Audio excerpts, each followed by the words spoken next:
L'avantage d'OPS, dès le départ, nous avons compris déjà les enjeux.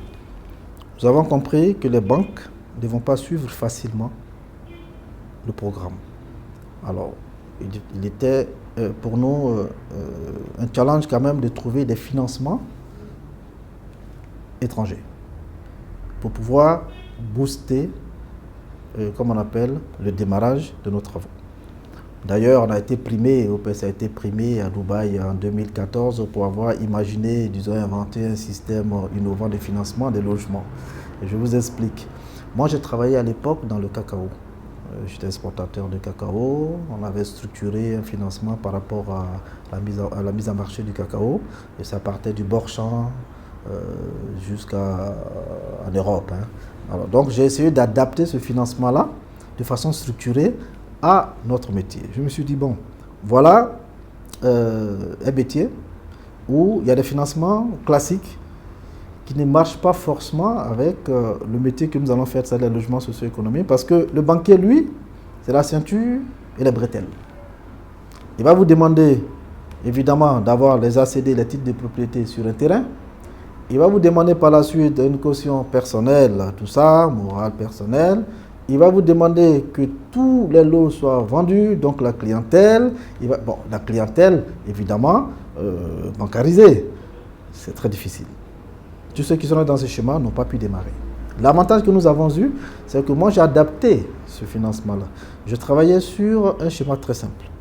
Je me suis dit, le foncier, ça c'est notre matière première.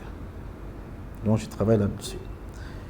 Je mets une équipe technique et puissante en place pour pouvoir faire les VRD que je finance, de voirie, des réseaux et divers.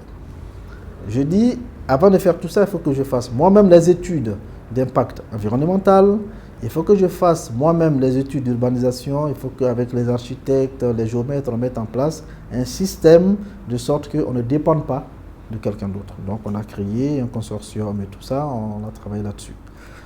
Et par la suite, pour que le financier comprenne que tout est sécurisé. Parce que c'est comment montrer au financier que son financement est sécurisé et que le dénouement final, il n'aura pas de problème. Donc, j'ai amené en fait le financier, qui est un fonds d'investissement, à financer plutôt la capacité des acteurs à réaliser le programme que faire un financement bilanciel classique. Je ne sais pas si vous voyez ce que je veux dire. Alors, ça veut dire quoi? M. Sangaré est promoteur. Il travaille avec une société de VRD, un architecte. Voilà un programme qui est en place, avec évidemment une structure de commercialisation et tout ça. Est-ce qu'ils sont capables de réaliser le programme qui est là et toutes les étapes, est-ce que ce sera bien suivi? C'est ce qu'on appelle le financement structuré. Alors, le foncier d'abord. Je m'adresse au ministère, j'ai le terrain. Alors, pour payer le terrain, il faut que je sécurise. Je dis, moi, je n'irai pas payer le terrain directement avec les villageois. La purge, je m'appuie sur le décret de l'État et je purge les droits coutumiers parce que dans les lois et dans les tests, c'est l'État qui doit purger.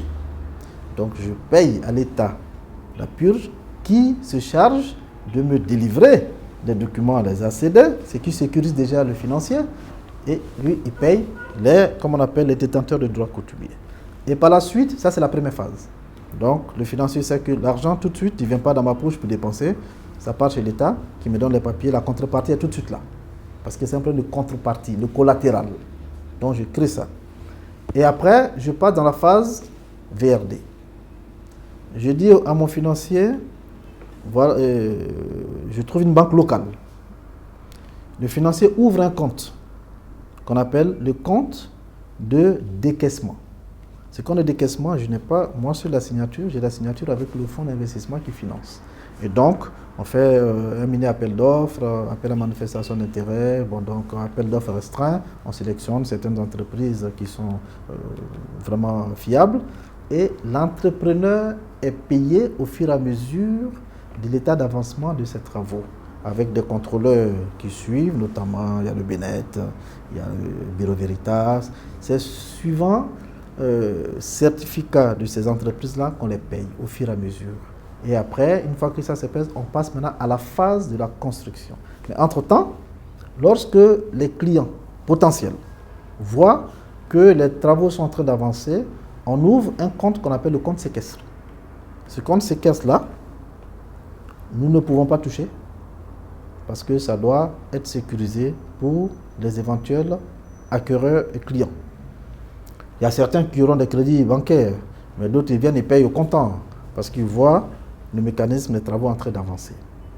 Et ce compte séquestre n'est dénoué qu'avec l'approbation du ministère. Donc le financier voit que les encaissements qui sont là permettront de rembourser son crédit au fur et à mesure. Donc il voit les deux. Donc il y a un nantissement du compte séquestre, il y a les VRD qui sont en train de faire et donc les entreprises sélectionnées sont payées au fur et à mesure de la qualité des travaux livrés. Lorsqu'on arrive à la construction, évidemment, on fait encore des lots de construction et ainsi de suite, et donc jusqu'à l'aboutissement.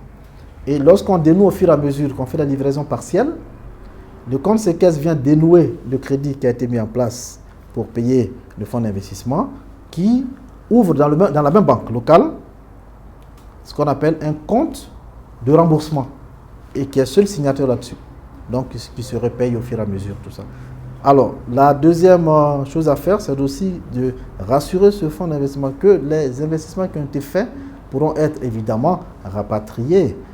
Les fonds pourraient être rapatriés au moment venu. Donc, on prend en tâche avec le ministère des Finances, le ministère de l'Économie, des Finances évidemment, et le ministère du Budget pour pouvoir avoir des autorisations pour ces investisseurs-là, pour éviter toute restriction concernant les bénéfices, tout ça.